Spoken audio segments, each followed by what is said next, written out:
الرحمن الرحیم نحمده ونصلی ونسلم علی رسوله الکریم اما بعد ادب النفس ایها الاصحاب طرق العشق کلها آداب۔ میرے انتہائی قابل ذی وقار ناظرین و سامعین، انسانی زندگی کے شب و روز مثلاً رہن سہن، کھانا پینا، میل جول، لین دین کے عمدہ اصولوں اور ضابطوں کو آداب کہا جاتا ہے،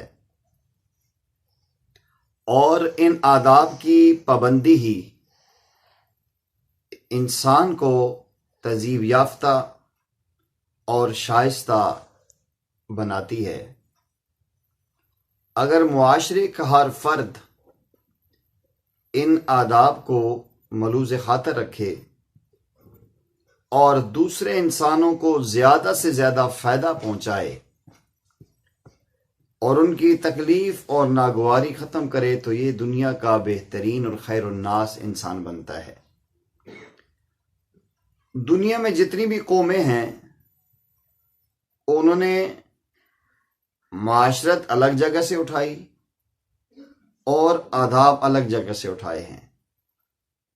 مثلا نصارہ نے جو مذہب تھا وہ انجیل سے لیا، مگر آداب معاشرت روم سے لیے اور یونان سے حاصل کیے، جبکہ اسلام ایک ایسا کامل اور مکمل ضابطہ حیات ہے اور ایسا ایک دین ہے کہ اسلام وحشی سے وحشی قوموں کے پاس قرآن اور اپنے پیغمبر حضرت محمد مصطفیٰ صلی اللہ علیہ وسلم کا فرمان لے کر گیا ہے اور ان کو چند روز ہی میں معذب اور شائستہ بنا دیا ہے۔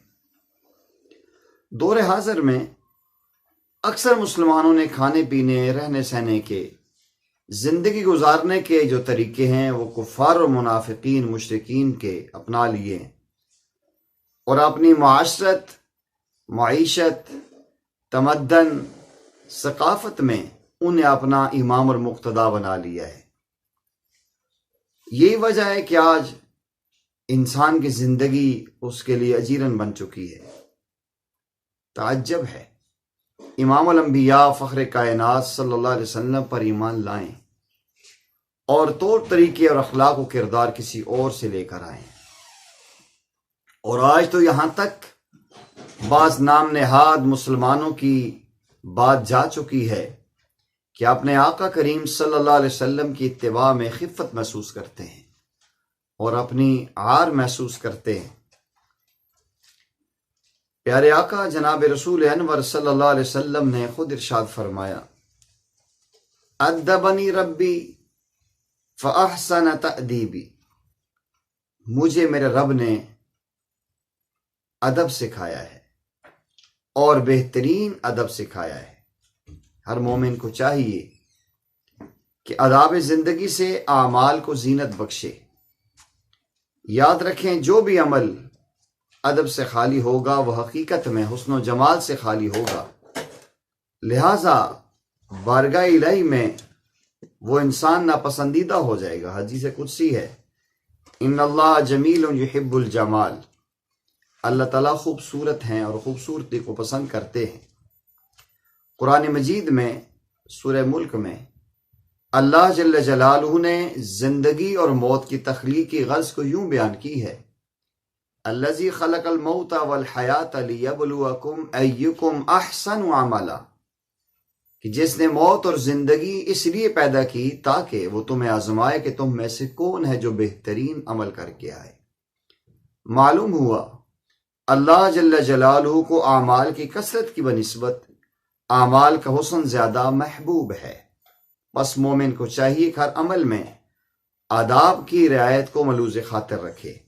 ایک مقولہ بڑا مشہور ہے، الدین کلہ ادب، دین سراسر ادب ہے۔ یہ بات ازہر من الشمس ہے کہ جس کو ادب کی توفیق نصیب ہوئی اور سعادت ملی، اور اسے سعادت مل گئی، جو ادب سے محروم ہوا اسے شقاوت مل گئی۔ اس لیے کہا بادب با نصیب، بے ادب بے نصیب۔ تو ایک اللہ والے نے کہا ادب النفس ایھا الاصحاب طرق العشق کلھا آداب، اے میرے دوست اپنے نفس کو ادب سکھا، کیونکہ محبت کی ساری راہیں جو ہیں وہ ادب ہی سے طے ہوتی ہیں۔ اور بعض نے کہا الادب جنت للناس، ادب انسانوں کے لیے ایک ڈھال ہے۔ اور ایک جگہ فرمایا کہ لا میراث کالادبی، ادب جیسی کوئی میراث دنیا میں نہیں ہے۔ اس لیے ہم کوشش کریں اپنی عملی زندگی میں، اپنی معاشرتی زندگی میں اور اپنی نجی زندگی میں ہر چیز میں آداب کو ملوز خاطر رکھے۔ یہی ہمارے لیے زینت ہے، یہ ہمارا حسن ہے اور یہی ہماری کامیابی ہے۔ اللہ جل جلالہ ہمیں صحیح معنوں میں اپنے بزرگوں کے نقش قدم پر چلتے ہوئے بادب بہترین اعمال والی زندگی نصیب فرمائیں، اور انشاءاللہ یہی آداب کی ترتیب آگے چلے گی۔ انشاءاللہ اس میں اکابرین کے آداب، صحابہ کرام کے آداب، مشائخ کے آداب بیان ہوں گے۔ اللہ جل جلالہ اس دین پھیلانے کے جذبے کو قبول فرمائے اور ہم ایک دوسرے کا معاون کر کے بنا کے اس چیز کو آگے پھیلانے کی توفیق عطا فرمائے۔ وما علینا الا البلاغ المبین۔